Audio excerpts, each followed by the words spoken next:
Eh, ya debería estar. Listo, en directo. Debería. Comprueben ahí el Empezamos, Twitch. empezamos. Yo no tengo abierto Twitch. Avísenme y empiezo. Sí, ya estamos dentro. Vamos. Excelente. Bueno, buenas tardes a todos. Bienvenidos al Club de Lectura de SFL. El día de hoy vamos a hablar de un pequeño, pero como diría el profesor Rodríguez Brown, un poderoso libro. Y el día de hoy vamos a hablar acerca de La Ley. La Ley fue escrito por el maravilloso divulgador económico y educador, si quieren también, Federico Bastiat, en 1850, un poco antes de morirse. Ya entraremos en los datos biográficos con mi compañero Oscar a continuación. Mi nombre es Alejandro Ballesteros y eh, vamos a hablar sobre la ley. La ley es un texto breve, es un texto que si ustedes lo leen, y incluso el profesor Brown en el estudio preliminar lo describe como un libro apasionado, y que es provocador, provoca bastante a todo aquel que lo lee, y suponemos que para la época también, por las ideas que trataba, desde el liberalismo económico clásico, también fue bastante provocador para su época. Brevemente, que luego de esto comentará Oscar, Bastiat fue un economista y pensador liberal francés que defendía el libre comercio y era ferozmente crítico con el socialismo y con la intervención estatal, o con el mercantilismo, si lo quieren. Pasemos con Oscar para que haga la introducción a la vida de Bastiat antes de empezar con el libro. Hola, buenas noches. Eh, Antes de comenzar con lo que sería la biografía propiamente dicha, hay que tener en cuenta que Bastiat es un hijo de su tiempo, es un hijo de la post-revolución francesa. Y claro, como muchos intelectuales de su tiempo, va a tener esa pulsión, ¿no? Esa batalla frente a aquellos que se dicen hijos de la revolución francesa, de la ilustración en el continente, y por lo tanto va a querer buscar una alternativa, pues esta revolución, estos principios no le satisfacen.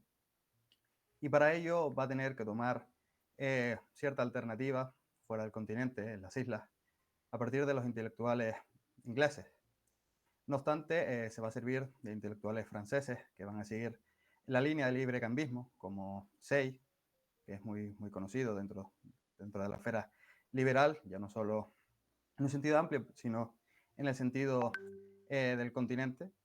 Y bueno, entrando ya en cuestiones propiamente del propio Bastiat, pues debemos entender que nace en una familia acomodada, aunque venida menos en su núcleo más cercano, es decir, su padre y su madre no ostentan la riqueza que va a ostentar o a tener la familia en sentido amplio.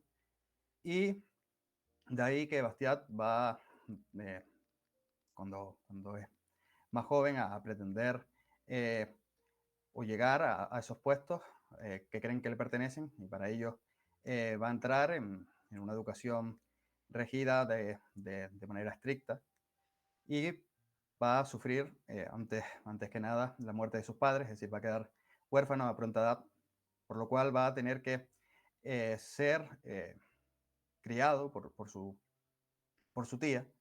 Eh, y así es como él entra en una especie de rebeldía consigo mismo, lo cual no le va a hacer seguir los pasos que siguen muchos de sus compañeros a la hora de realizar unos estudios en el sentido más profesional, sino que va a ser un autodidacta nato, por así decirlo. En, este, en, este, en estas cuestiones va a tender a tener una cierta predisposición por las ciencias económicas y por las ciencias políticas. No obstante, esta forma de seguir lo que serían sus estudios no le va a hacer concluirlos, pero va a tener la suerte de que, dada la desgracia de la muerte de su abuelo, va a heredar y va a hacerse con la gestión de lo que sería la riqueza que antes nombrábamos, lo cual le va a hacer profundizar más en cuestiones económicas, pero ya no en el sentido teórico, sino en el sentido práctico. Esto va a suponer que se disponga y amplíe su círculo de contactos, como bien decíamos antes, e incluso dé el salto a la capital y a los lugares más pujantes de la Francia post-Revolución Francesa. Para ello, va a necesitar de ampliar y luchar contra el socialismo, ese socialismo utópico que posteriormente Marx ampliaría, y va a servirse de razones lógicas, liberales, que posteriormente, supongo, y lo supongo bien, hablaremos. Bueno, va a su vez a realizar una serie de obras, entre las cuales se encuentra la ley, que es póstuma, y que tendremos la suerte de tener traducidas al español, traducidas y editadas al español, como Sofismas Económicos, y después una serie de recopilación de pequeñas obras, pues como persona fruto de su tiempo, más allá de obras extensas, lo que va a hacer es pequeños panfletos que se van a aglutinar y van a dar pie a una serie de obras recopiladas, por así decirlo. Y bueno, ya al tener una corta vida, pues no va a ser muy prolífero, pero va a poner pie en pared y va a dar cierta influencia a los pensadores de final del siglo XIX y principios del siglo XX, como el propio Hayek, el Mises, y bueno, dentro de ese ámbito van a seguir su línea a grandes rasgos. Morirá en Roma, morirá de tuberculosis, una enfermedad que lo tuvo contra las cuerdas en los últimos años de su vida, por lo cual podemos llegar a pensar que posiblemente hubiera dado más de sí, incluso le hubiera dado la posibilidad de llegar a otros lugares de Europa y tener mayor proximidad con una serie de pensadores que no llegó a conocer en persona. Creo que eso es todo. Creo que no se me escapa nada de relevancia.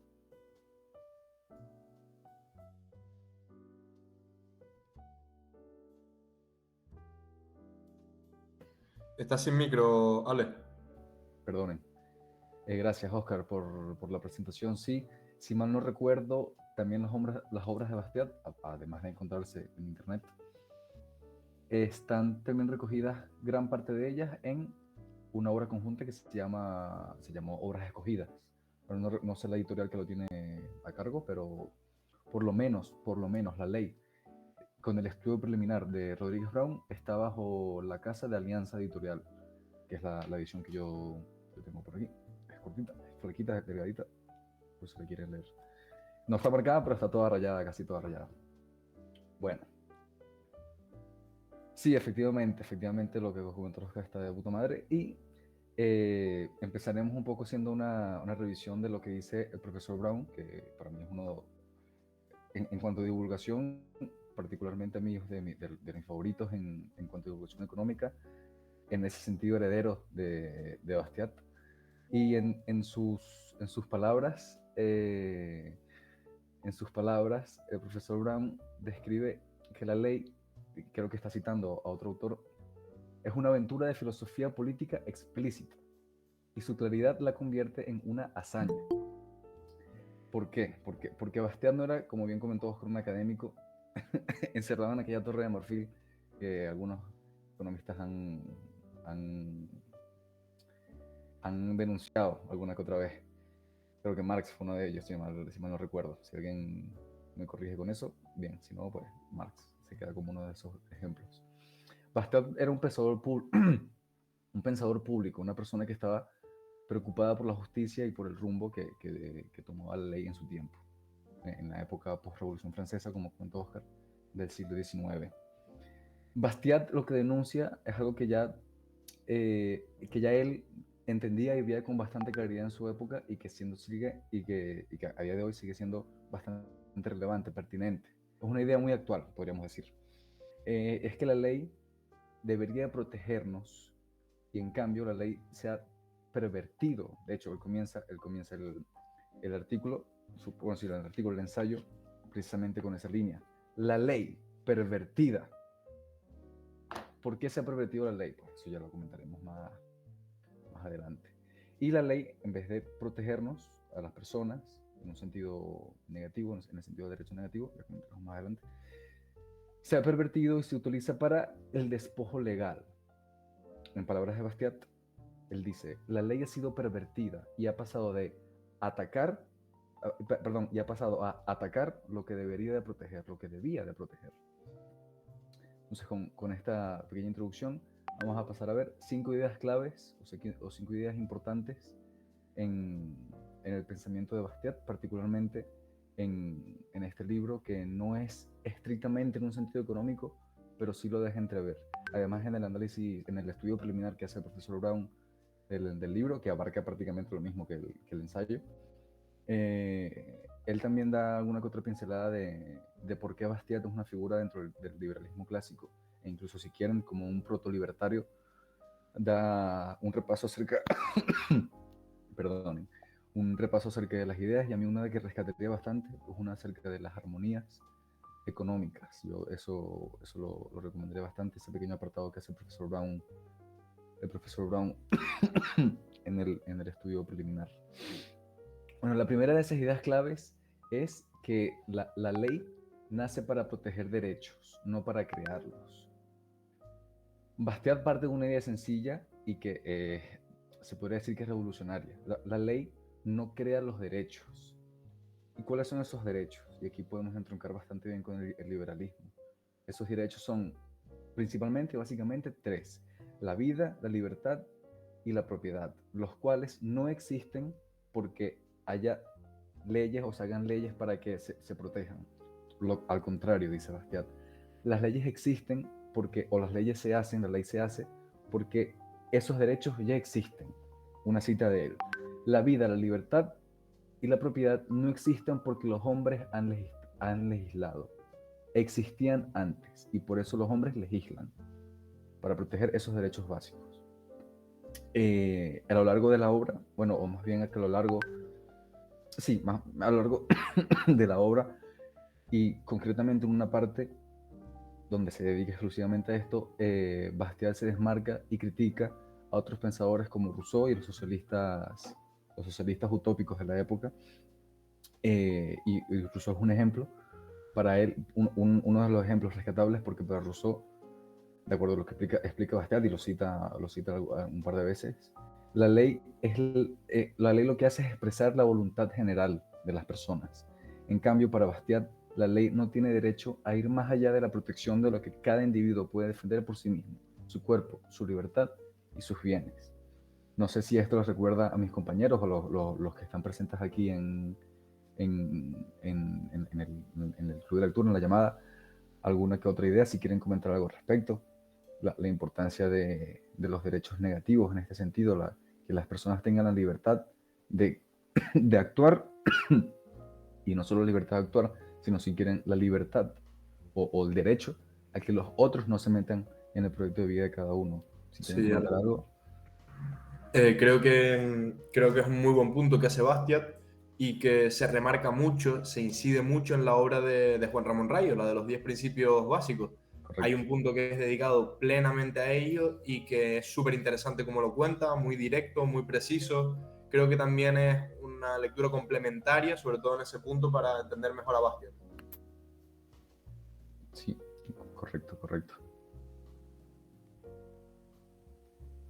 La segunda de estas ideas, ya que no vamos a comentar más alrededor de la importancia de la ley, por ahora, al menos, es el saqueo, la creación, si quieren, o el traspaso de entender el saqueo como algo malo y algo ilegal al margen de la ley, ¿no? Algo de bandidos o de bárbaros, y hemos pasado al saqueo, al despojo legal, que además es una idea que Rothbard rescata bastante, y si mal no recuerdo, no sé si es en Historia del Pensamiento Económico, que Rothbard, no quiero decir alaba, porque a lo mejor es una palabra que está muy cargada, pero sí rescata, sí señala que Bastiat ya estaba hablando de estas ideas del saqueo legal, que, como bien sabrán quienes conozcan las ideas libertarias, incluso ciertas partes del liberalismo, los impuestos son el saqueo convertido en una herramienta legal. Y esto entronca muy bien con la idea de Bastiat respecto al Estado, que de ahí viene su cita más famosa, que creo que está incluida en este libro, perdón, en este ensayo de la ley, y si no está incluida en la ley, el profesor Brown la cita en el estudio preliminar, y es la idea de Bastiat acerca del Estado, donde lo define como aquella ficción mediante la cual todo el mundo quiere sacar provecho a partir de los otros, en un sentido, o sea, quiere aprovecharse de los otros a través del Estado, a través bien sea a través de los mercantilistas, por ejemplo, que era una figura que se criticaba bastante desde el liberalismo clásico en aquella época, que esto es una idea que voy a comentar para generar debate y para que ustedes opinen qué les parece esta idea que el profesor Arturo Dam, mexicano, también un liberal de México, gran profesor, se los recomiendo. Él, escuchándolo acerca de esta obra, él hablaba acerca del punto en común que tienen el mercantilismo, la filosofía, sí, la filosofía política, el mercantilista, si quieren, con el socialismo. Y tienen una idea en común, o por lo menos tienen una idea en común que vendría la pena rescatar ahora mismo. No sé si a alguien se le ocurre. Bueno, este mismo concepto del expolio legal, ¿no? Es lo Sí, que se podría rescatar. Sí, más o menos va por ahí. Se afina un poco más, pero es la idea de la redistribución de la renta. Cada uno lo lleva a su propio camino, pero, perdonen, pero con un background, digamos, una idea subyacente diferente. En términos muy, muy sencillos, el mercantilismo lo que buscaría es la redistribución de la riqueza hacia ellos mismos, y el socialismo, se supone, buscar la redistribución de la riqueza para todo el mundo. Entonces, a mí esa idea me gustó mucho y es una idea que Bastiat critica a ambas partes, la redistribución de la riqueza, porque Bastiat decía, explicando sus ideas de manera sencilla, cómo pretenden, perdón, cómo pretenden repartir algo que no existe. Lo importante es primero crear la riqueza y, dentro de lo posible, no despojar, excepto para unas funciones como buen liberalismo clásico, para algunas funciones muy concretas del Estado, pero no para defender intereses personales de unos grupos o de unos individuos, sino para respetar y defender los tres derechos básicos: la libertad personal, la vida y la propiedad. Bueno, entonces con esta idea, es la segunda idea clave de la ley, es esta idea del saqueo legal. Dice Bastiat, o explica Bastiat, que cuando la ley se utiliza para quitarle a uno y para darle a otros, aunque sea con buenas intenciones, estamos ante una forma de robo legitimada por el poder. Y Bastiat lo denuncia con mucha claridad con la siguiente cita: el despojo extralegal, el robo, no amenaza a la sociedad. Los bandidos vulgares, digamos, no amenazan a la sociedad. Lo malo es el despojo legal, que pone el aparato público a disposición del que despoja.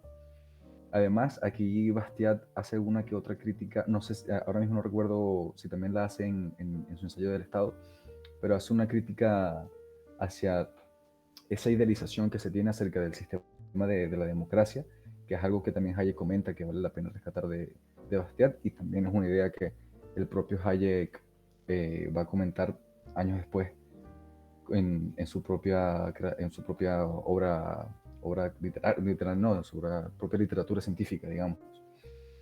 Entonces, ¿qué es lo que pasa? Cuando el Estado, para poner unos ejemplos, ¿no? Cuando el Estado reparte subsidios o crea monopolios, impone leyes que benefician a grupos específicos, ya no está protegiendo derechos, lo que está haciendo es vulnerarlos.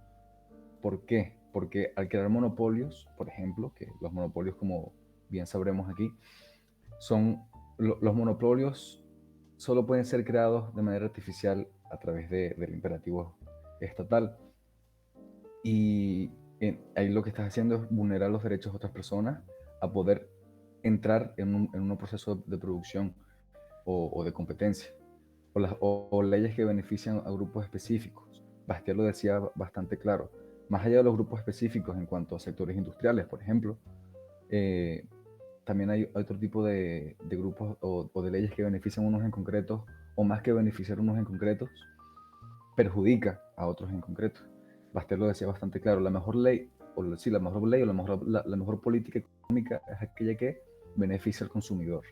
Y una ley que puede perjudicar al consumidor, y es una ley tonta, pero es que a mí es una de las cosas que yo he descubierto que suceden en España. Ahora, no tengo a la mano ahora mismo no sé si es un real decreto o si es una ley, parte de una ley orgánica, pero en España, por ejemplo, se establece un control de precios a libros nuevos importados. No sé muy bien cómo afecta esto a las librerías de segunda mano, pero las librerías como por ejemplo tenemos en Canarias como Lemus, o incluso creo que afectaría a Agapea, que creo que esta sí es más bien nacional, no estoy seguro. El precio de los libros se establece mediante el primer importador del libro. Esto sucede en España y sucede también en México. El profesor Arturo Dan lo comenta que eso también sucede en México. Y esto, ¿por qué es perjudicial? Primero, porque si uno no puede modificar el precio al que vende un libro, no puede hacer dos cosas. No puede entrar a ser más competitivo en caso de que, por la razón que sea, el primer importador de ese libro lo consiga más caro, en cambio uno, para ser más competitivo, lo logra conseguir de manera más barata, por alguna razón. Ese nuevo importador no podría poner el libro a un precio más barato si lo consigue más barato, o, por ejemplo, para hacer descuentos. En España creo que sí hay un margen de descuento del 5%, me parece. No sé si esta ley ha cambiado en el último año 2024, yo esto lo leí en 2023. Y bueno, esto es el nivel a que puede llegar de imponerse leyes, o de haber leyes que en vez de proteger los derechos de la gente o las libertades de la gente, lo que hace es perjudicarlos. Y esto es precisamente lo que anuncia Bastiat en la ley. Dice así Bastiat que la ley se convierte en un instrumento de saqueo y deja de ser neutral. ¿Por qué deja de ser neutral? Porque le comenta Bastiat aquí, no tengo la cita a la mano, sí creo que la tengo aquí, creo que de hecho es esta. Porque, ¿qué es la ley? Y esto si quieren también pueden comentarlo, las opiniones que tengan al respecto. Dice Bastiat, ¿qué es la ley? Pues la ley es, como he dicho en otra parte, que se refiere a otro de sus ensayos, es la organización colectiva del derecho individual de legítima defensa. Esto Bastiat lo empieza a explicar, pero rápidamente se entiende que la ley es el acuerdo que se hace entre individuos para poder proteger esos derechos básicos que hemos comentado, esos tres derechos básicos que hemos comentado antes: vida, propiedad y libertad. La tercera idea contra la que Bastiat arremete en este libro de manera importante es contra la falsa filantropía. Bastiat, en el libro, Bastiat observa que muchas personas en su época justifican el uso abusivo de la ley, esta perversión de la ley, diciendo que es por el bien de los pobres o por la solidaridad o por fraternidad. Sin embargo, él advierte que la fraternidad no puede imponerse por ley. Si la fraternidad se fuerza, deja de ser fraternidad. Si la solidaridad es a punta de pistola, deja de ser solidario. Y lo que hace es convertirse en una forma de opresión. Dice Bastiat. Vale, yo te tengo una pregunta sobre eso. Sí. Porque, ¿qué definirías tú como fraternidad? Así de una manera breve. Fraternidad es la colaboración entre personas, si quieres, independientemente de voluntaria, obviamente, pero colaboración entre personas, unión, no tiene por qué ser una unión de sangre o una unión familiar o sea, es que a mí la primera imagen que se me viene con fraternidad es, no sé si alguien lo ha jugado, el Assassin's Creed, concretamente el Brotherhood, que es hermandad, la traducción al español, pero ese juego es increíble, por cierto, lo recomiendo a todo el mundo. Para vivir, de hecho, en la Italia renacentista está muy bien. Me estoy yendo al margen del hilo. Pero eso, la fraternidad es la unión de personas voluntarias quizás con algún propósito en concreto. No, esto ya sería para debatir, pero la fraternidad podríamos verlo ahí. Un Estado, no sé yo hasta qué punto es estrictamente fraterno, porque sabemos que el Estado no nace de la voluntariedad de las personas, ni un contrato social imaginario, que también es bastante criticado. Y bueno, eso. Dice Bastiat, la fraternidad debe ser voluntaria y si es forzada por la ley, entonces la ley avasalla tanto la libertad como la propia justicia. Esto es una crítica que va dirigida tanto a los socialistas como a ciertos conservadores de su época, que en esa pretensión, en ese nombre del bien común o del orden, al mismo tiempo lo que hacen es generar un estado paternalista. La cuarta idea del libro, del ensayo de la ley, es, perdonen, de Bastiat contra la idea del manipulador social, que puede sonar curioso. Y es sobre todo una crítica que hace Bastiat a los pensadores previos y contemporáneos, o sea, previos y contemporáneos con él.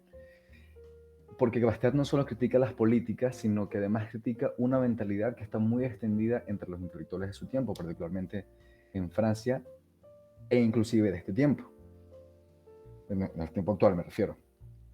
Que es esa idea de que la gente no sabe vivir por sí sola y que necesita ser dirigida, organizada,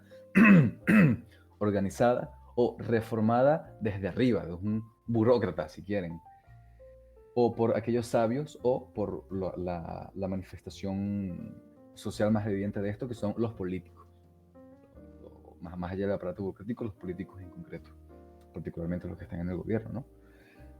A esos personajes que, bueno, respecto a esta idea del control desde arriba, yo creo que de aquí algunos de ustedes la conocen mejor que yo, o la podrían explicar mucho mejor que yo. No sé si alguien quiere comentar algo al respecto. Si no, yo sigo adelante. Pidan la palabra con la manito del Meet y se les da la palabra sin problema.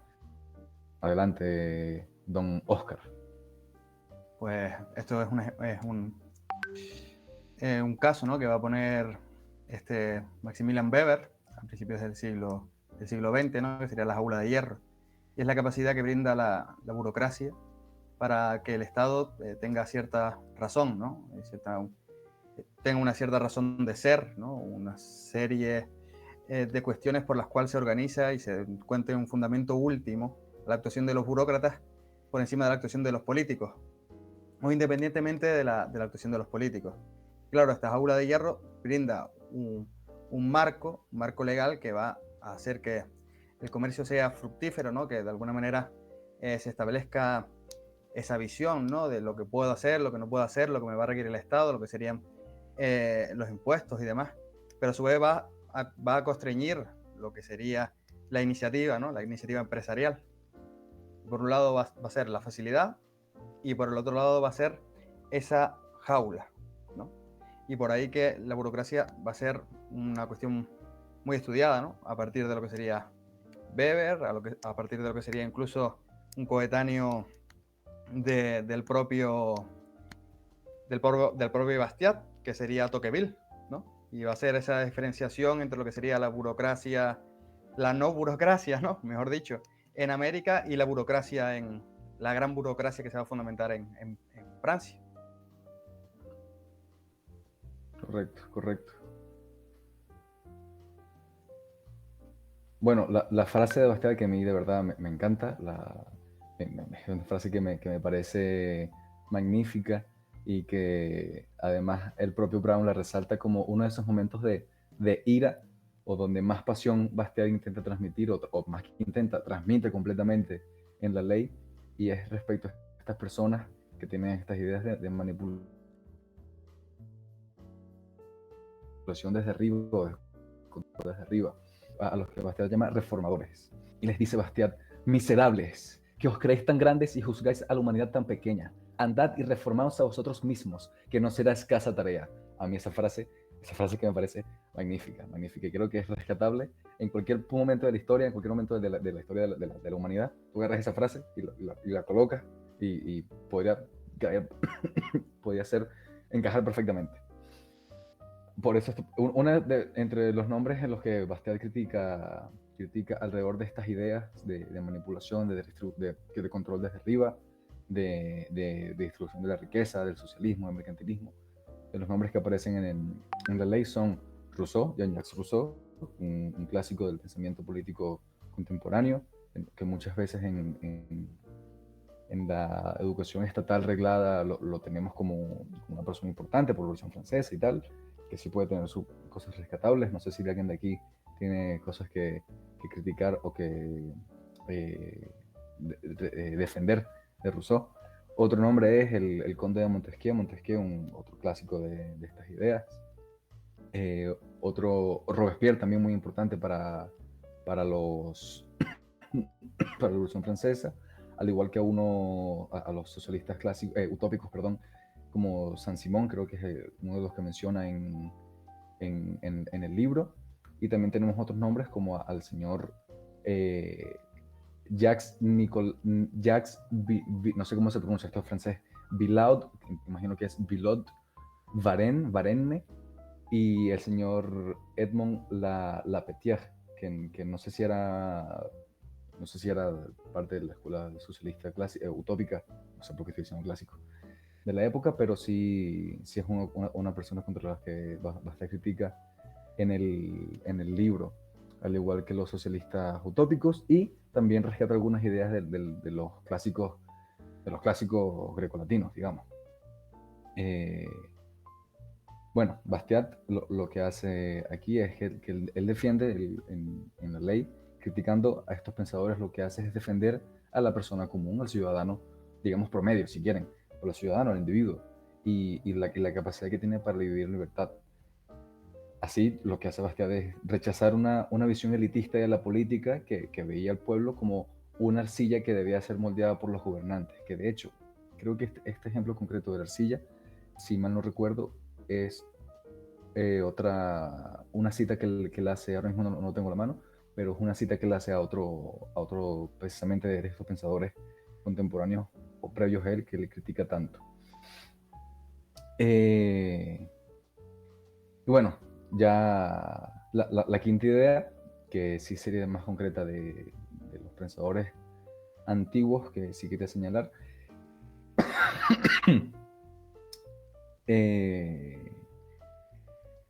es precisamente porque Bastiat critica con firmeza a estos señores, y lo hace de la siguiente manera. A Rousseau, por ejemplo, lo acusa de justificar el despotismo democrático, que si mal no recuerdo esta idea tiene que ver con lo que el propio Mill, si mal no recuerdo, y no sé si incluso Tocqueville, que antes lo mencionaste, Oscar, el despotismo democrático, creer que el despotismo democrático, que es creer que la democracia es la divinidad hecha política, sistema social, y la idea esta de la tiranía de las mayorías, que estoy seguro de que Mill la comenta, John Stuart Mill, y Tocqueville sin duda. Luego Montesquieu concretamente lo critica por defender la distribución de la renta o de las riquezas a través de la ley, y a los clásicos grecorromanos, los latinos, también los de la antigua Grecia, los clásicos, vamos a darlo en ese nombre, los clásicos, los desprecia, como ya sabemos desde hoy, por el desprecio que se le tenía al comercio. Bastiat era una persona que defendía con bastante firmeza la importancia del comercio. Allá donde hay comercio no hay guerra.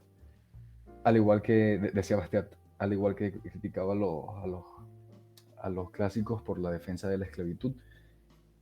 Y contra esto, Bastiat es bastante claro. No hay progreso si no hay respeto por la libertad individual. Bueno, básicamente estas son las 5 ideas principales que Bastiat trata en el libro con bastante clarividencia. Les recomiendo, si quieren también para un estilo también bastante ameno y divertido de leer, su ensayo acerca de lo que se ve y lo que no se ve. Ese sí es más bien en materia económica. Bueno, ya para concluir, podemos decir podemos describir que a Bastiat, o más bien a la ley, la obra el ensayo de Bastiat de la ley, como un llamado a la limitación del poder del Estado. ¿Por qué? Porque precisamente Bastiat, entendiendo que además era un comerciante, no sé si Oscar, creo que Oscar lo comentó antes, era un comerciante y empezó a entender cómo funcionaba precisamente la acción humana en estos términos. Y Bastiat no creía en utopías ni en nada de esos rollos que luego cuentan los utópicos, los utópicos, los socialistas, los mercantilistas, y que todavía se mantiene a día de hoy. Y tampoco era un individualista, digamos, despreocupado por las personas que cada quien a su ritmo, no un atomista social, no, para nada.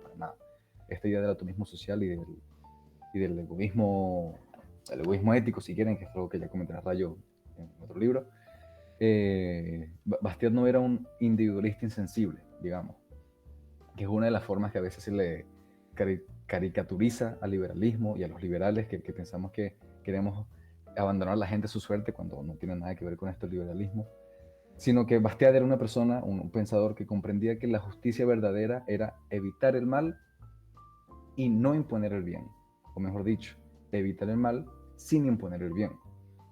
El profesor Brown lo resume de la siguiente manera, cuando dice que la ley ha sido hipertrofiada, y refiriéndose a términos actuales, en referencia también o rescatando lo que pasaba en la época de Bastiat, dice el profesor Brown, la ley ha sido hipertrofiada frente a la libertad individual, pretendiendo alcanzar toda suerte de abnegados objetivos.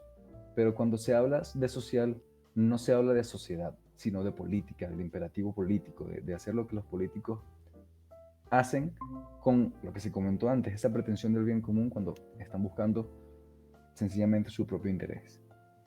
Y precisamente es esta confusión entre sociedad y política, entre Estado y solidaridad, que es lo que Bastiat quiso desmontar a través de la ley y a través de todos sus escritos. Es una idea recurrente. El mensaje de Bastiat, el mensaje central, es claro y sigue bastante vigente. La ley no debe organizar la caridad, ni la educación, ni la religión, ni el trabajo, ni el comercio. Su única función es proteger los derechos. Los derechos. Esta idea la comentaremos mejor en el debate. Y ya un mensaje para cerrar. Yo diría que hoy más que nunca, cuando vemos cómo el poder tiende a crecer en nombre de un supuesto bien común, sobre todo en Europa estamos viendo esto, las ideas de Bastiat nos invitan a recuperar nos invitan o no, nos llevan a recuperar el verdadero sentido de la ley, protegernos, no gobernarnos. En este sentido, lo siguiente que vamos a hacer es pasar al debate acerca de dos ideas principales. ¿Qué es la ley? ¿O qué debería de, qué debería de hacer la ley? ¿O qué debería de ser la ley?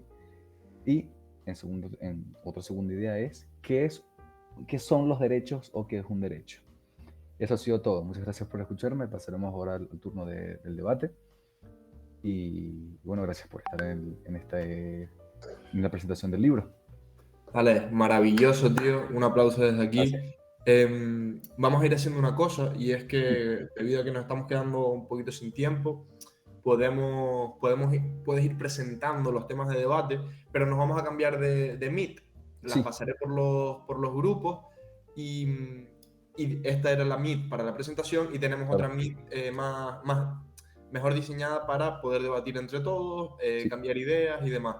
Sí, Entonces, nada, Ale, monumental, tío, muy bien Gracias. comentado las ideas de Bastiat. Al final, seguramente de los liberales más importantes, ¿no? Para lo poco que pudo aportar.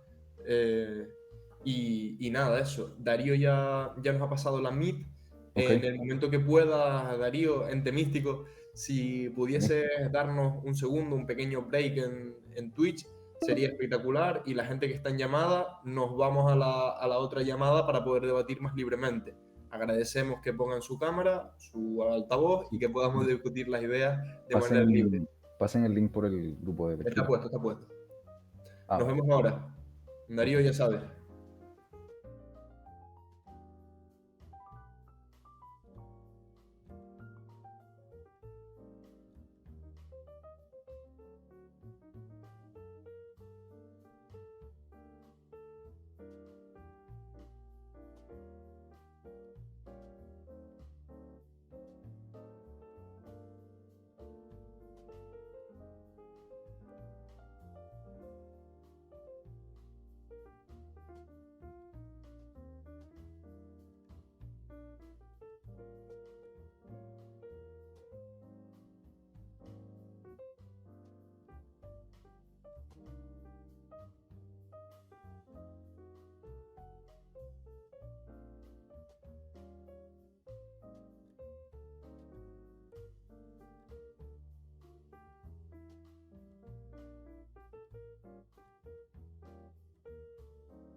Vale, ahora se debería escuchar.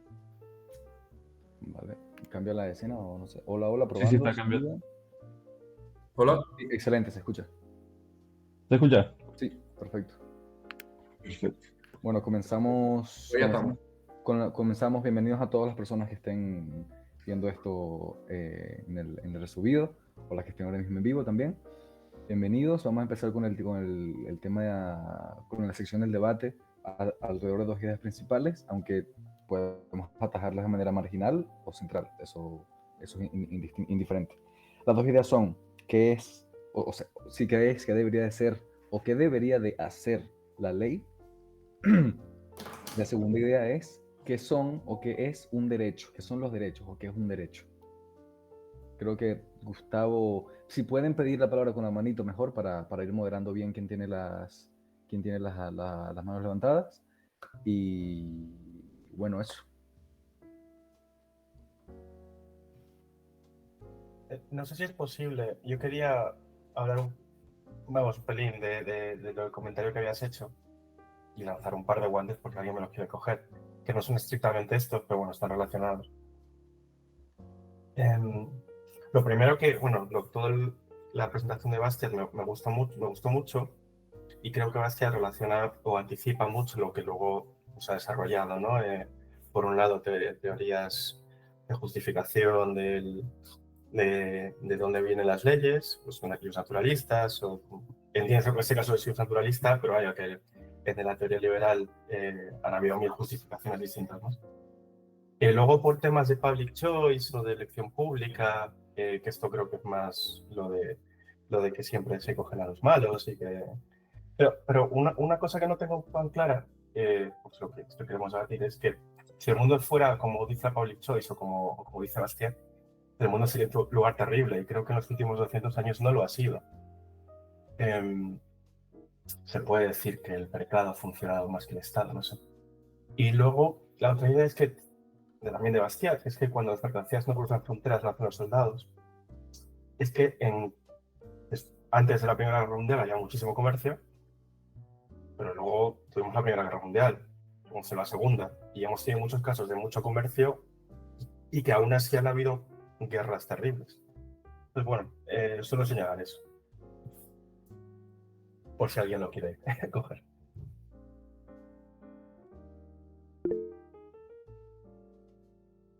Sí, adelante, Oscar. Sí, perdón, Oscar, antes de que comiences. Si yo intervengo, si yo veo que nadie ha pedido la mano, yo voy a intervenir si tengo algo que comentar, y en caso de que yo intervenga o quiera intervenir y haya una cola, yo respetaré la cola. No, yo no voy a meterme en mitad de los debates, por si acaso, para que sepan. Adelante, Oscar. Lo cierto es que sí, han habido una serie de guerras recurrentes a lo largo del siglo, bueno, finales del siglo XIX, principios del siglo XX, incluso hasta en el siglo XXI, pero si vamos al caso estricto de la libertad de comercio, pues no se ha dado en ninguna de esas etapas, y sí, se ha dado en mayor o en menor grado, ha sido en aquellos lugares donde menos ha habido conflicto o han sido menos propensos en derivar sus pesquisas en un conflicto armado, por así decirlo. O sea, el caso de Estados Unidos es profundamente proteccionista hasta cuando le sirvió, ¿no?, la capacidad para comerciar, ¿no? Y posteriormente pues se tuvo que abrir por cuestiones de lo que sería el crack, ¿no? Y con la suerte de que, o la desgracia por así decirlo, de que tuvo la guerra para expandir su comercio por una Europa devastada. Con respecto a otros lugares, pues, el propio continente, Francia no ha sido un adalid de lo que es el libre comercio, y mucho menos Alemania, que ha sido la principal responsable de tanto de la Primera Guerra Mundial como de la Segunda Guerra Mundial. Ni qué decir los conflictos internos que tenía el Imperio Austrohúngaro y la imposibilidad de realizar un buen comercio dentro de lo que era ese batiburrillo de distintas culturas. Así que, bueno, ni que decir el hecho colonial francés en África, que profundamente y ni que decir, era profundamente proteccionista. Igual de proteccionista era el imperio inglés con sus colonias, igual de proteccionista fueron las democracias, con muchas comillas, hispanas, ¿no? En el siglo XX, hasta cierto punto. Igual de proteccionista, y sigue siendo proteccionista lo que sería China, la India, hasta el otro día, y todo lo que sería Asia en extenso. Así que, no sé, es un ideal, básicamente, ese libre comercio mundial, porque lo único que ha fructiferado son los intereses de los países, propiamente dicho. Sí, sí, claro. A mí me gusta rescatar esa idea de Oscar, lo que dijiste al principio. Creo que es una idea súper importante respecto a la importancia de entender que la libertad de comercio, por lo menos, porque algunas libertades son, entre comillas, más absolutas, por ejemplo, libertad de pensamiento, por llevar los términos, ¿no? El libre comercio, no sé si, Gustavo, la primera idea que comentaste respecto al mercado y al Estado no la entendí muy bien. Luego, si puedes explicarte mejor ahí, porque creo que no te entendí, yo no te entendí. Bueno, a lo que iba. Oscar lo dijo bastante bien. Los grados, en mayor o menor medida, o sea, el mayor o menor grado que haya habido de libre comercio. Eso ha sido una cosa que yo, aprendiendo de este mundo, que soy más bien nuevo, digamos, me he dado cuenta de que desde fuera del liberalismo se piensa que la historia humana, cuando el liberalismo o los liberales hablamos de la libertad de comercio, es como que si hay libertad de comercio 100% o no hay libertad de comercio en un 0%. Y creo que eso es una idea bastante deshonesta. En plan, en una historia humana donde, entre comillas, aquí me estoy tirando un patinazo, donde siempre ha habido, entre comillas, entiéndome, un Estado, quiero decir Estado porque no es una palabra correcta, pero un grupo que tiene el poder en un sitio y que ha tratado de subyugar, o que ha querido subyugar unos ciertos intereses. Ya podríamos discutir cuáles son esos intereses, bien sea personales del grupo que tiene el poder o para la comunidad entera. Eso ya sería discutirlo. Y siempre se ha limitado la capacidad de agencia de las personas en mayor o menor medida. No creo que hablar de libertad de comercio en términos de 0% o de 100% sea un debate correcto. Yo imagino que más allá de no conozco esa historia de Estados Unidos en esos aspectos, pero yo imagino que en la parte del proteccionismo estadounidense también habrá habido una apertura, una libertad comercial que, a pesar de los impedimentos, ha podido o pudo ayudar a que la miseria, si quieren, no había sido tan profunda como si pudo haberla sido sin ningún ápice de libertad y por un dirigismo total. Eso sí, perdón, a lo mejor me extendí mucho, pero esa idea que comentó Oscar me parece importante. Entender la libertad de comercio no como algo absoluto, en 0 al 100%, sino como entender que la libertad es importante en la medida en que la vida. Adai, creo que tienes la mano levantada. No sé si le damos primero... Sí. ¿Me escuchan bien, no? Sí. Sobre lo del 0% o el 100% del comercio, no es algo que tú lo vayas a poder controlar nunca. Cuando hablamos de un 0%, un 100%, tú nunca vas a poder aplicar un 0%. Es decir, el comercio fluye, el comercio es natural a la persona. Cuando tú prohíbes, cuando tú repartes, cuando tú,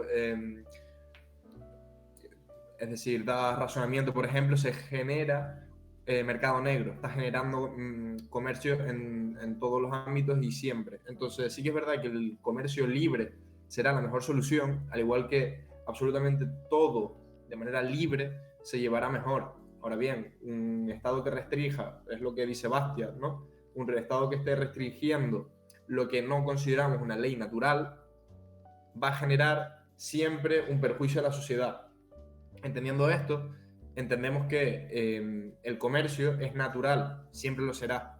Entonces, todo impedimento va a ir contra el derecho natural, en mi opinión, ¿no?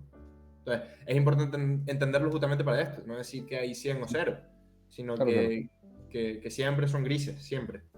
Sí. Pero que siempre hay que abogar por el máximo comercio posible, porque al final es un derecho natural y se impondrá con el tiempo. Sí, sin duda. Oscar, adelante. Al igual que también al exponer el hecho de entender el comercio de cara al exterior, y no tiene por qué ser así. A lo largo del siglo XVIII, sobre todo XVII, XVIII también, se van a dar las guerras de religión, por poner el caso. Además de lo que sería el positivismo, ¿no?, que viene a traer la Revolución Francesa, y de alguna manera, bueno, y ni qué decir lo que serían las monarquías absolutas francesas, ¿no? Es decir, que se van a arrogar esa potestad de qué se puede comerciar, a qué precio se puede comerciar, el tope del precio del pan que va a dar pie, ¿no?, a lo que sería la Revolución Francesa, ¿no?, el golpe, ¿no?, el asalto a la Bastilla. Y claro, dentro de esta línea, ¿no?, de facilidad de comercio dentro de la frontera, pues va por ahí a haber una anécdota que va a poner Voltaire, ¿no?, a la hora de ser expatriado, ¿no?, e irse exiliado a lo que sería el Reino Unido, ¿no? Y cuando llega a Londres, se sorprende la Cámara de Comercio que personas de distintas religiones tengan la capacidad de comerciar libremente y no juzgarse de la una a la otra, sino tener por divisa, nunca mejor dicho, lo que sería el dinero, ¿no? La libra, ¿no? Y dice, sí, y manda por correspondencia a Francia esta idea, ¿no? Dice, me vuelve loco que en este país, más allá de lo que serían las fronteras religiosas, lo que prima es el libre comercio.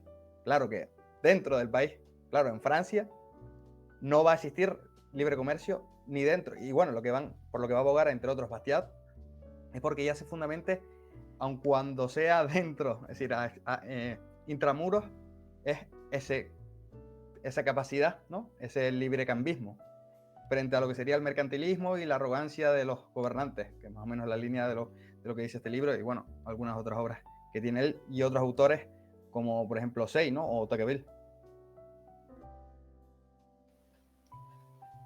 Gustavo, creo que levantaste la mano, la quitaste, no sé si... Sí, por responder al anterior. Bueno, lo que me decías, Alejandro, Dejen la mano levantada, vale, por si acaso. Vale.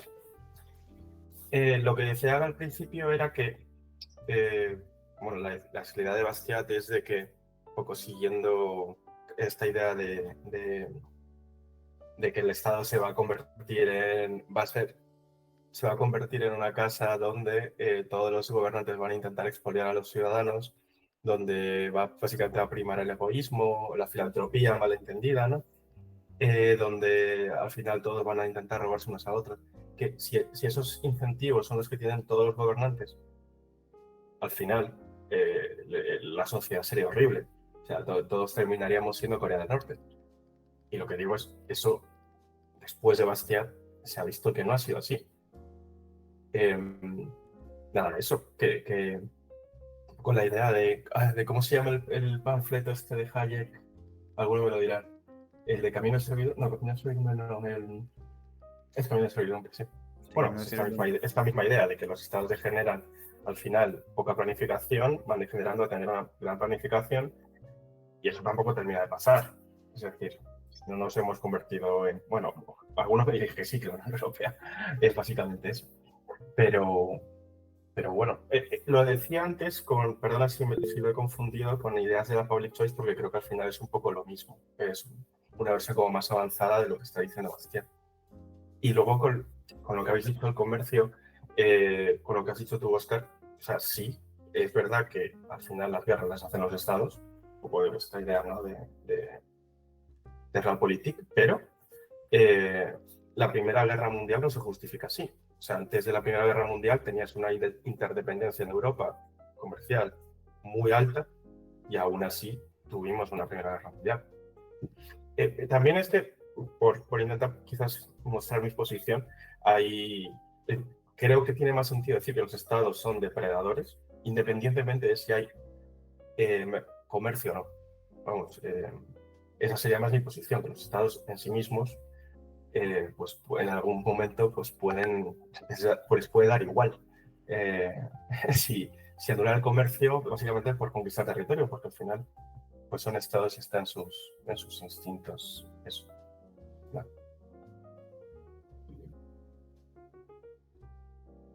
Alejandro, bueno, Sí, cojo yo la no, palabra no, si, sí, si nadie más adelante. le va a hablar. Vale. Gustavo, sobre tu punto quería puntualizar, o por lo menos dar mi punto de vista, y es que tú dices que la relación de comercio o de libre comercio no afecta tanto al Estado, es decir, a que el Estado no haga guerra, ¿no? Ese es más o menos el punto. Sí, que es una variable que quizás es algo relevante, pero no tan relevante como señalabas tú. Vale, lo puedo llegar a entender, pero también hay otro punto y es que las relaciones comerciales muchas veces tienen o tienden a generar impuestos, tienden a generar incluso riqueza para dicho Estado. Entonces, muchas veces cuando grabas dicho comercio, lo que generas es mayor riqueza. Ahora bien, si entramos en una guerra, dicha riqueza se corta.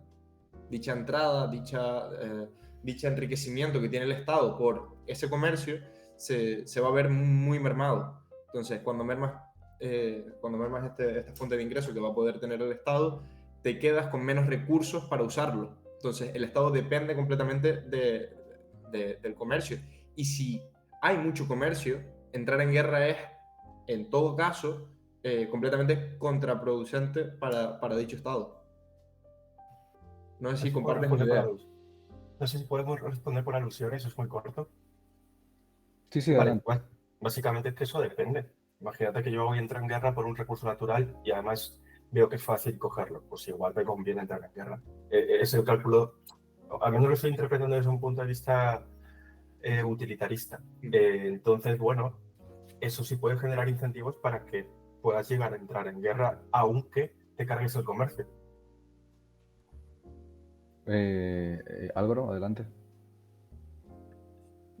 Yo estaba pensando igual que Gustavo. Creo que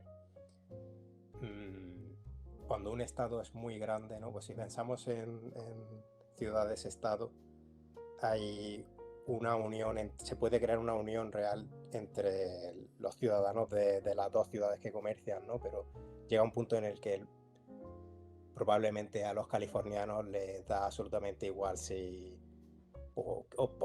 les deja de importar tanto lo que le ocurre a los tejanos, ¿no? Que están ahora compitiendo y la industria se va de una parte a otra. Creo que sí, creo que tiene unos límites, ¿no? Yo también lo veo así, que no se puede decir, hay buen comercio, este tirano no está tan loco como para empezar una guerra. Creo que siempre hay que estar vigilante, porque en cualquier situación siempre ha habido reyes y tiranos que han tomado decisiones nefastas para el país y para ellos mismos, ¿no? Que han acabado con el tiranicidio, ¿no? Sí.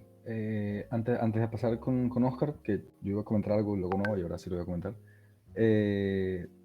Respecto a lo que está comentando Gustavo, que dijiste, yo no veo que nos hayamos convertido en esos estados fallidos, si quieres, o que algunos te dirán que sí, ¿no? Es verdad que no se nota, no estamos en Corea del Norte, no estamos en una Francia pre-Revolución Francesa, en una Francia en la plena posguerra de la Revolución Francesa, ni estamos en Venezuela, por ejemplo, que es de donde provengo yo. Sin embargo, yo pienso en dos cosas, ¿no? Pienso sobre todo en precisamente la idea de Bastiat, que decía lo que se ve y lo que no se ve. Y sobre todo porque creo que es importante intentar pensar en lo que no se ve. Porque muchas veces, volviendo con el tema del libre comercio, y viendo el libre comercio, o viendo el comercio desde la perspectiva legislativa, digamos, ¿no? Lo que se está permitido o no permitido en términos legales. Muchas veces no somos conscientes de hasta qué punto la gente tiene impedimentos para poder hacer o no determinadas cosas por precisamente ese dirigismo y esa pretendida omnisciencia que los políticos creen que tienen en cualquier cosa, particularmente en las cosas económicas.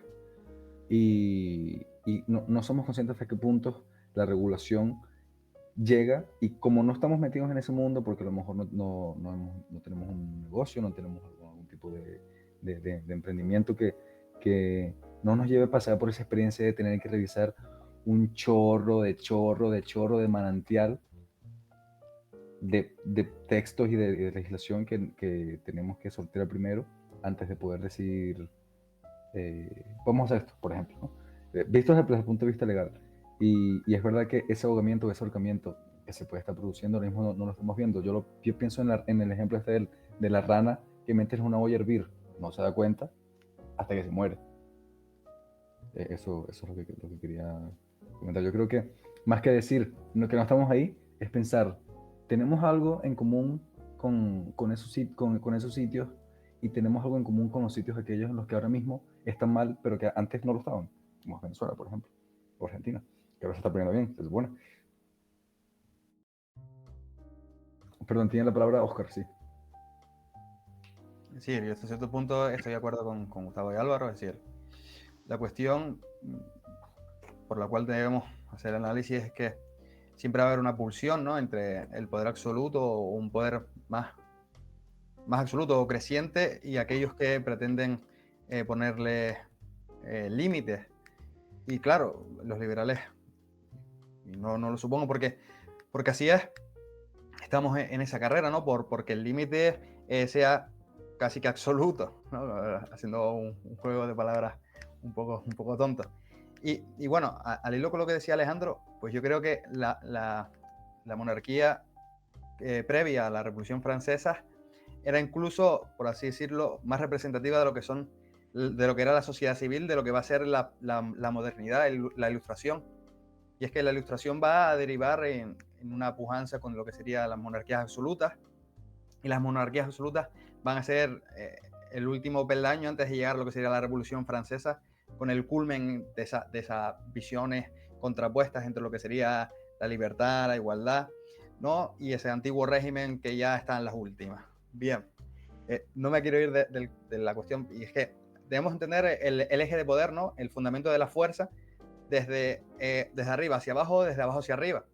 ¿Qué pasa? Que a partir de lo que sería la ilustración, el eje de la fuerza va a venir desde arriba hacia abajo, es decir, desde el Estado hacia los ciudadanos.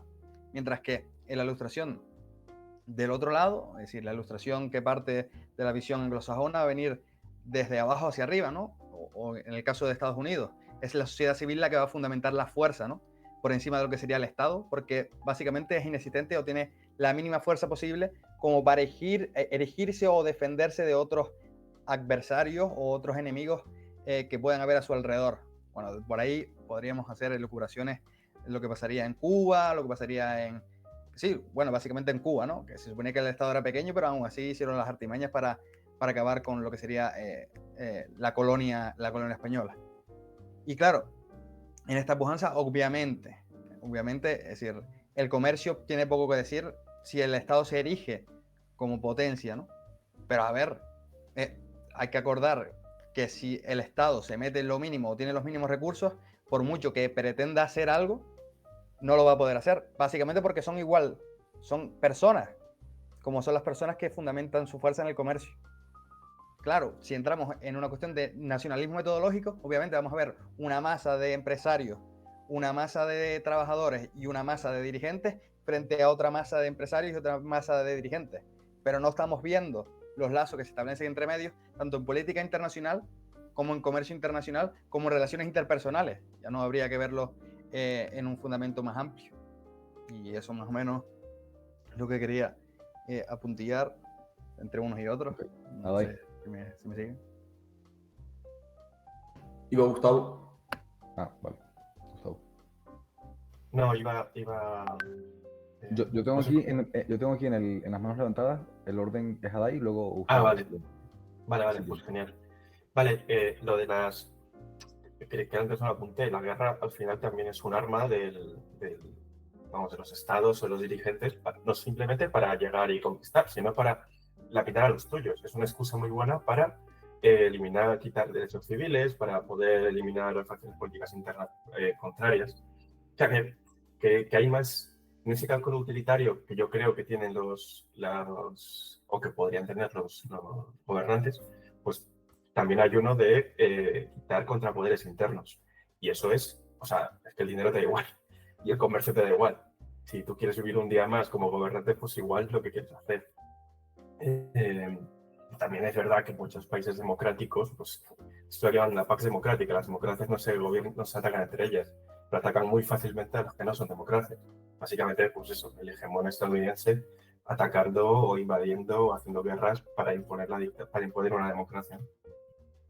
Luego, lo que habéis dicho, Alejandro, sobre que hay como una hemorragia legislativa, pues esto quizás también se deba a que vivimos en un sistema jurídico continental o romano.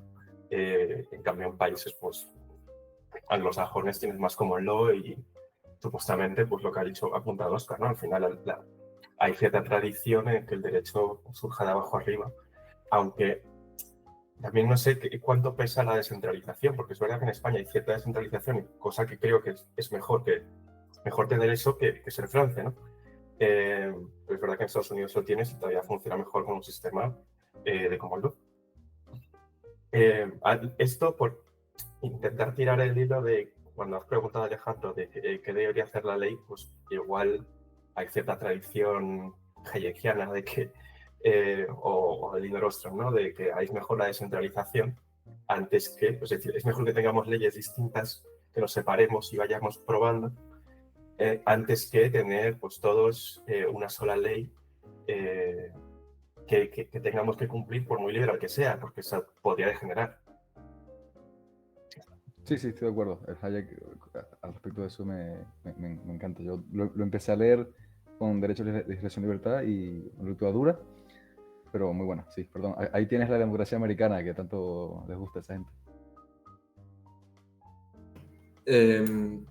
Bueno, sobre lo que estábamos comentando, no, Álvaro tiene razón sobre lo que dijo. O sea, yo no digo que el comercio evite la guerra.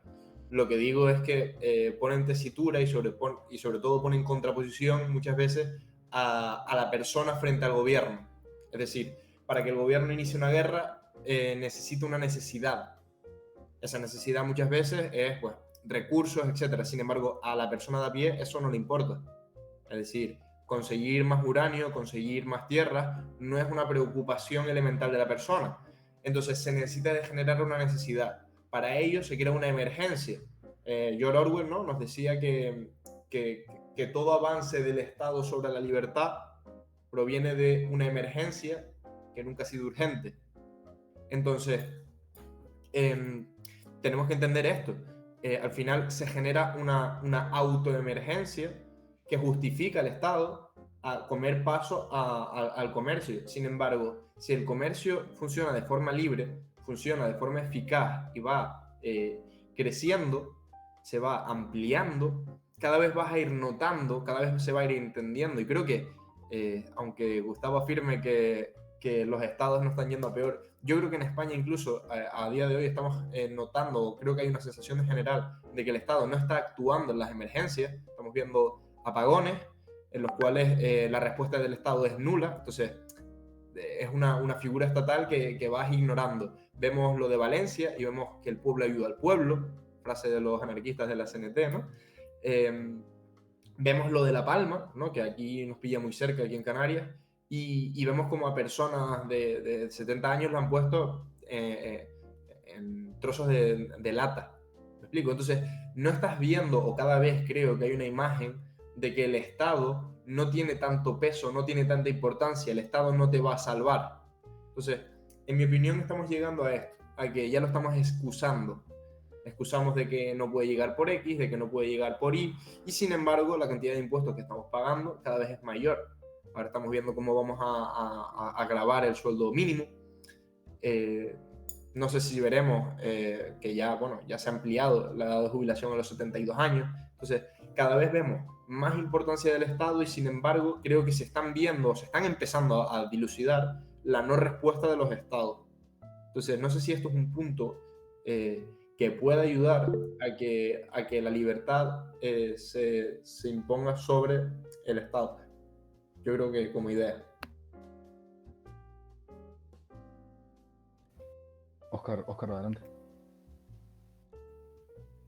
Bueno, a partir de distintos autores, ya no solo austríacos, sino liberales en general, entendemos que lo que sería... déjame, a ver, si no veo, vale.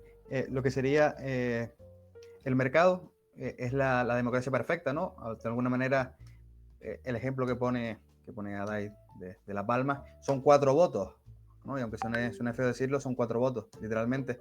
Y dentro de esta lucha, ¿no? Por el poder, cuenta más los votos que las personas, cuenta más el gasto en relación a los votos que el gasto en relación a las personas, ¿no? Y claro, el mercado es la democracia perfecta, ¿no? Tú vas a requerir aquello que quieres en relación a las posibilidades que tienes, ¿no?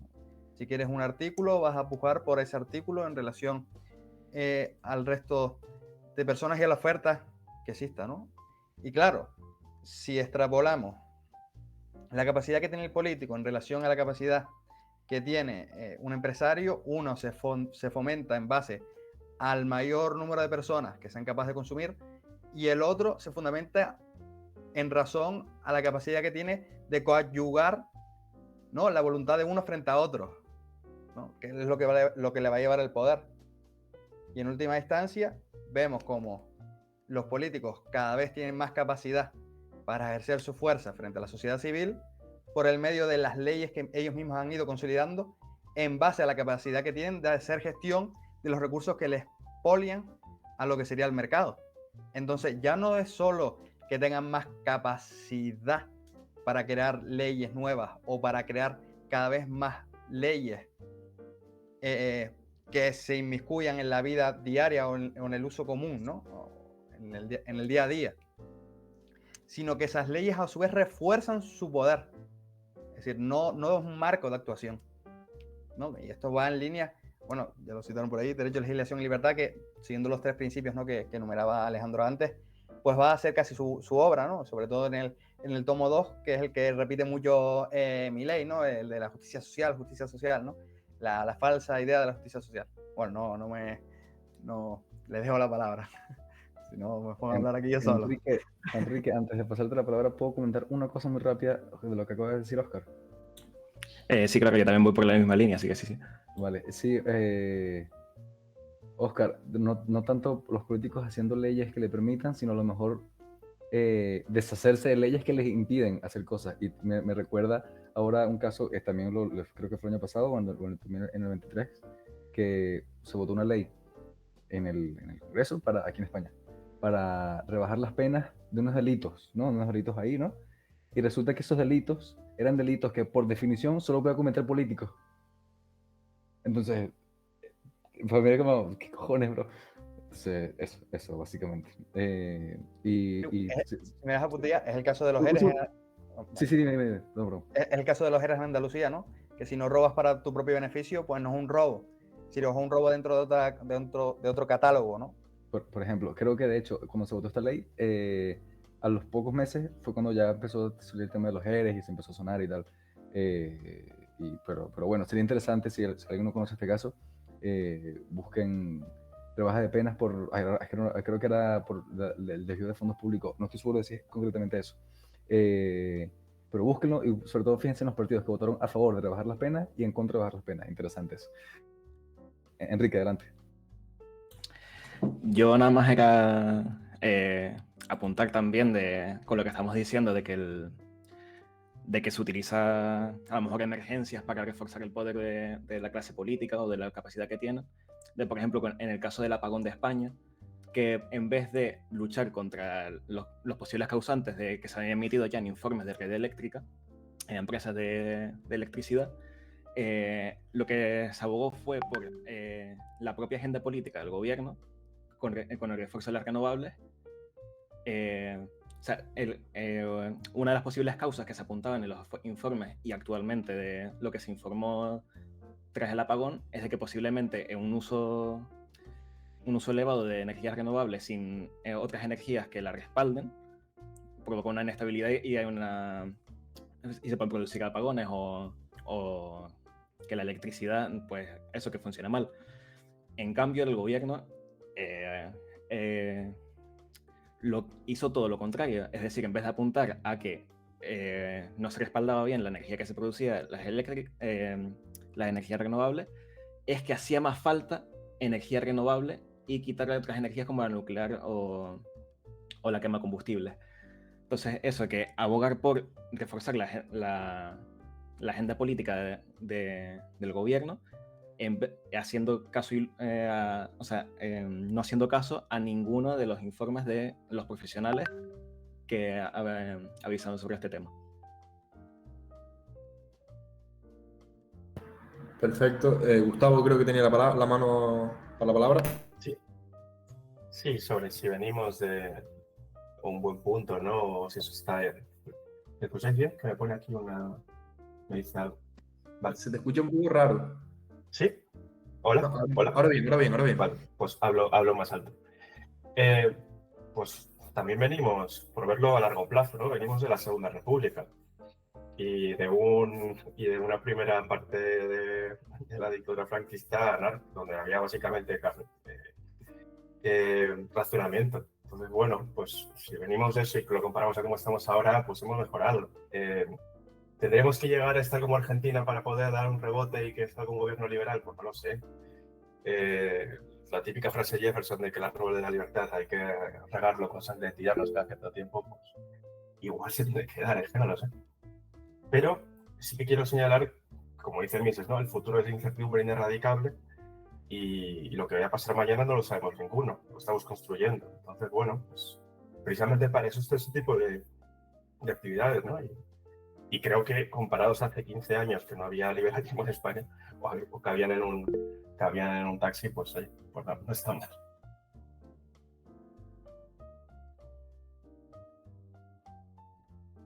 Sí, cojo la palabra porque creo que Alejandro ahora mismo ya está ausente, entonces lo vamos llevando nosotros sin problema.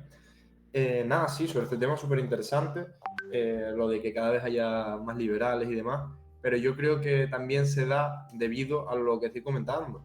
Es decir, no es solo porque la idea triunfe, sino porque estás viendo que lo otro fracasa. ¿Me explico? Entonces, y no es un fracaso absoluto, no podemos hablar de fracasos absolutos. Por ejemplo, cuando el razonamiento de Francisco Franco también se ve a la vez una persecución al socialista, una persecución a aquel que piensa distinto. Entonces, no permite tampoco un pensamiento libre. Entonces, claro, ahora mismo el Estado podría tratar de eliminar el pensamiento libre, tratar de eliminar las ideas, y habría menos liberales haciendo charlas de estas si nos están amenazando de que van a venir a nuestras casas. Ahora bien, esto es como los botes de pasta de dientes. Una vez que la sacas no lo puedes meter. Entonces, una vez que ya nos has dado libertad de pensamiento, va a estar muy complicado que nos las intentes restringir. ¿Explico? Entonces, ha de funcionar de manera siempre indirecta, que es lo que están intentando hacer con televisión española, con este tipo de ideas, ¿no? O por lo menos es lo que yo percibo, no sé si será así o no, pero creo que tratamos de tachar ciertas ideas, englobarlas, ¿no? Colectivizarlas y tratar de ensuciarlas en vez de escucharlas por este motivo, porque el triunfo de las ideas liberales va en contra del poder y eso evidentemente es temido desde arriba en cualquier ámbito. Al final es súper importante tenerlo en cuenta. Sí, señores, me tengo que retirar por esta noche. Gracias por el tiempo de todas las personas que han venido. Gracias Gustavo, Enrique y Álvaro por haber participado en el debate y por haber estado en el directo también. Y nada, que tengan buenas noches. Les dejo con el debate. Se encargan Buenas noches. ustedes. Igualmente ya vamos a ir cerrando el directo, Vale. si nadie tiene nada de valor que aportar. Y vamos a presentar el libro de la siguiente semana, debido a que estamos en fechas universitarias de exámenes y demás. El libro va a ser muy simple, pero creo que es súper interesante la manera que lo vamos a tratar. Es un libro que, si no te has leído, tienes que leerte ya, es un imprescindible. Sin embargo, la forma en que lo vamos a tratar es muy analítica. Este libro es de George Orwell y estamos hablando de Rebelión en la Granja, seguramente de los libros más míticos. Es un libro muy simple, es una novela muy simple. Sin embargo, vamos a ir analizando en el siguiente directo que hagamos el lunes cada personaje que representa, porque cada personaje tiene un valor, representa un grupo, representa una forma de entender las cosas y demás. Entonces, sin pararnos mucho en detalles y tratándolo un poco por encima, también vamos a poder llegar a varios debates que se abren con este libro y a varios debates que se abren con Orwell, porque Orwell, de mis escritores favoritos, un escritor súper importante, que no solo habla, no solo tiene novelas, sino que después tiene muchos artículos sobre el lenguaje, sobre los estados, sobre las personas y demás, que son súper interesantes a tratar y que creo que en la siguiente charla lo podemos tratar con mucha calma. Nada, agradecer muchísimo a todos por haber estado, tanto en el directo como la gente que está aquí hoy presente debatiendo. Esto tiene que ir creciendo paulatinamente, estará creciendo a buen ritmo y está generando un buen debate. Creo que hoy podemos ver una destacable mejora en cuanto a la charla del otro día y ya veremos que con Rebelión en la Granja la mejora va a ser todavía mayor. Que si alguien quiere comentar algo sería idóneo y si no, pues podemos ir cerrando ya el directo. Aplausos de Oscar. Pues Darío, si puedes ir cerrando el directo.